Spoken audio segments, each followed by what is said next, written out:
Did the U.S. say Russia will help Ukraine? Does Ukraine have no right to use the Kerch Strait?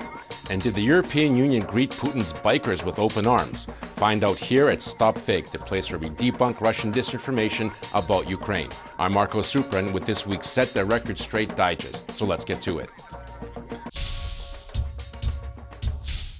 U.S. Secretary of State Mike Pompeo says Russia must extend a hand to Ukraine's new president and help Ukraine.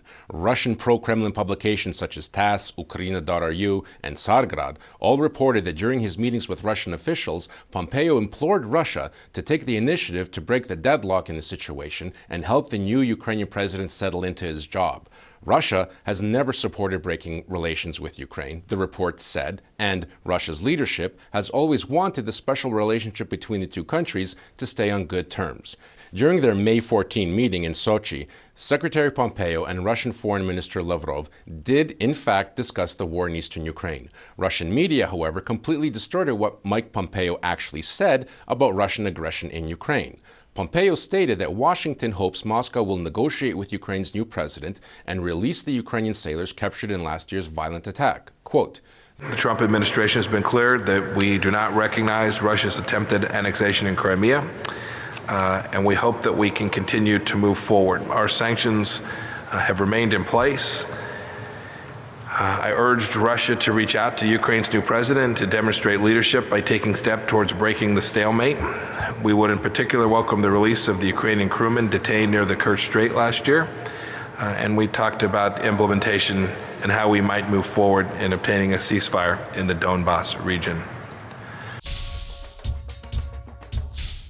Ukraine's claims presented to the International Tribunal for the Law of the Sea concerning the country's rights to the Kerch Strait are completely inappropriate, declared Alexander Molokhov, director of the International Law Working Group of the so-called Permanent Representation of the Crimean Republic to the Russian president.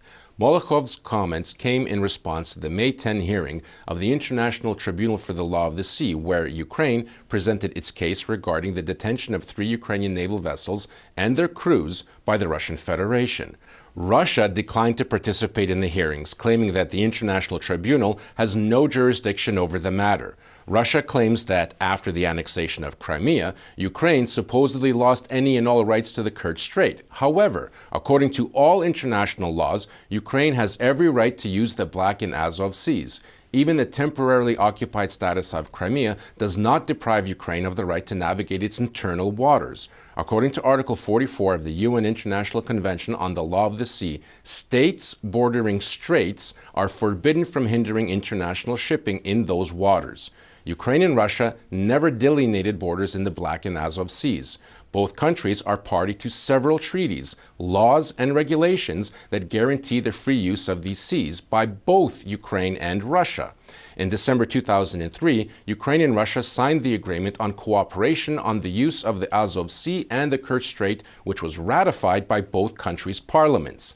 The agreement states that any ships, including naval vessels, can move freely through the waters of the strait and the surrounding areas, and that all disputes relating to the Azov Sea and Kerch Strait are to be resolved through consultation and negotiation. In 2012, Ukraine and Russia concluded an additional agreement dealing with the technical aspects of maritime safety in the Azov Sea and the Kerch Strait. None of the treaties and agreements have been rescinded or annulled. Accordingly, Russia has not only violated the basic provisions of these interstate treaties, but has also violated international conventions. Legally, despite the annexation of Crimea, Ukraine still has the same right to sail through the Kerch Strait as Russia. Last week, several pro-Kremlin publications reported that thousands of Russian bikers from the pro-Kremlin Night Wolves Club arrived in Berlin on May 9 to lay flowers at Soviet war memorials in the German capital. The reports gushed that the Wolves were enthusiastically greeted by supporters in all European countries through which they traveled during their 2-week trip. The Night Wolves themselves refer to their rides through Europe as patriotic exercises. Their expeditions gained renewed momentum after Russia annexed Ukraine's Crimea and invaded eastern Ukraine. The truth of the matter is that the Night Wolves are not a particularly welcome bunch in Europe or the United States, where they are seen as Putin's provocateurs. According to investigations conducted by Russian opposition leader Alexei Navalny's anti-corruption fund, the Night Wolves' financing comes from the Russian state budget, from which they periodically win large grants to conduct patriotic events. This year, 2,000 Night Wolves really did set off for Berlin. Most of them, however, are forbidden from entering EU countries as they are under sanctions for their involvement in the seizure of Crimea and parts of eastern Ukraine. The handful of bikers present in Germany this year weren't the bikers from Russia, but rather members of the Night Wolves who already reside in Europe. On May 1, a group of Night Wolves reached Poland, where Polish border guards refused most of them entry, allowing only 30 to enter. An equally warm welcome awaited the Night Wolves in the Czech Republic. On May 6, a group of Russian bikers showed up to Prague's Olszany cemetery to lay flowers at Soviet memorials. At the entrance to the cemetery, they were met by demonstrators holding EU and NATO flags, who reminded the bikers about the Hitler-Stalin alliance and the Molotov-Ribbentrop Pact.